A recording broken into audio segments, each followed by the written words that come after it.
शाहजहां जब ऑफिस से आ रहा होता है तो रास्ते में अनजान बंदे उस पर गोली चला देते हैं, जिसके बाद वो खून में लथपथ फौरन हॉस्पिटल जाता है। जब ये खबर ज़हारा को मिलती है तो वो घबराहट का नाटक करते हुए हॉस्पिटल पहुंचती है। लेकिन दूसरी तरफ जब आयजा को खबर मिलती है कि शाहजहां को गोली लगी है तो उसके होश उड़ जाते हैं और वो पागलों की तरह रोते हुए हॉस्पिटल पहुंचती है। वहां वो ज़हारा को शाहजहां के कमरे के बाहर खड़ा देखती है तो उसे बहुत गुस्सा आता है। आयजा फौरन शाहजहां के पास आकर रोती है और कहती है, शाहजहां, मुझे बहुत डर है कि ज़हारा मुझे आपसे छीन ना ले। ये औरत हमारी जान की दुश्मन है। शाहजहां उसका हाथ पकड़कर उसे तसल्ली देता है कि मैं तुम्हारे साथ हूँ। जिसके बाद शाहजहां की तबीयत बेहतर होती है तो वो घर आता है और बिना वक्त जाया किए उन गुंडों के खिलाफ पुलिस में रिपोर्ट लिखवा देता है। जब ये खबर जुनेद को मिलती है कि ज़हारा ने शाहजहां की जान लेने की कोशिश की है तो वो बदला लेने के लिए आग बबूला हो जाता है। दूसरी तरफ जेल में सरमद काफी ज्यादा परेशान होता है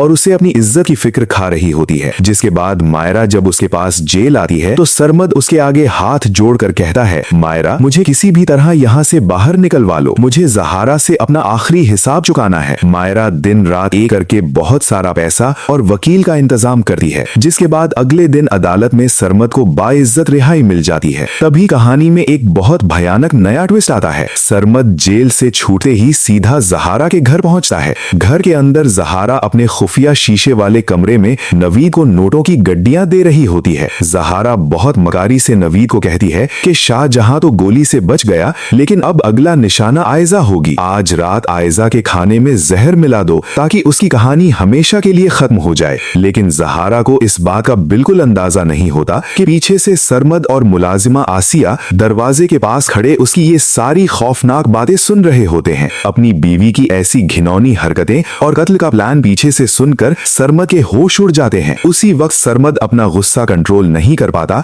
और अचानक दरवाजा तोड़कर अंदर दाखिल होता है। अपने सामने सरमद को आजाद देखकर ज़हारा के पैरों तले जमीन निकल जाती है। सरमद आगे बढ़कर ज़हारा के मुंह पर एक जोरदार थप्पड़ मारता है और चीख कर कहता है, तुम्हारी मकारी का खेल अब खत्म हो चुका है ज़हारा। आसिया फौरन रोते हुए शाहजहां को कॉल करती है और उसे सारी हकीकत बता देती है कि आयजा की जान खतरे में है। शाहजहां जो उस वक्त आयजा के साथ खाना खाने लगा होता है, कॉल सुनते ही उसके होश उड़ जाते हैं। तभी वो आयजा के हाथ से जहर वाला खाना छीनकर जमीन पर फेंक देता है। आयजा ये सब देखकर इतनी बुरी तरह डर जाती है कि वो सदमे से चक्कर खाकर वहीं बेहोश हो जाती है। शाहजहां फौरन पुलिस की भारी नफरी लेकर ज़हारा के घर पहुंचता है। जब ज़हारा अपने सामने पुलिस और शाहजहां को देखती है तो उसे समझ आ जाता है कि आज उसकी बचने की कोई उम्मीद नहीं। सरमद पुलिस को ज़हारा और नवीद की सारी बातें बता देता है। अपनी सारी चालें उल्टी पड़ती देख, हथकड़ियां सामने देखकर और इस शदीद बेइज्जती के डर से ज़हारा पर इतना शदीद खौफ तारी होता है कि अचानक उसके सीने में दर्द उठता है। वो डर के मारे थर थर कांपती है और अचानक जमीन पर बेहोश होकर गिर जाती है। पुलिस बेहोश ज़हारा और नवीद को घसीटते हुए गाड़ी में डालती है और हमेशा के लिए उन्हें जेल की अंधेरी कोठरी में बंद करने ले जाती है। आयजा होश में आ जाती है और शाहजहां के गले लगकर रोती है। इस अजाब के खत्म होने के बाद अब दोनों की जिंदगी में सिर्फ खुशियां ही खुशियां लौट आती हैं। अगर आप और भी इस ड्रामे के रिव्यू देखना चाहते हैं तो चैनल को लाइक, शेयर और सब्सक्राइब कर दें। ये हमारी प्रेडिक्शन है जो सिर्फ एंटरटेनमेंट पर्पस के लिए बनाई गई है।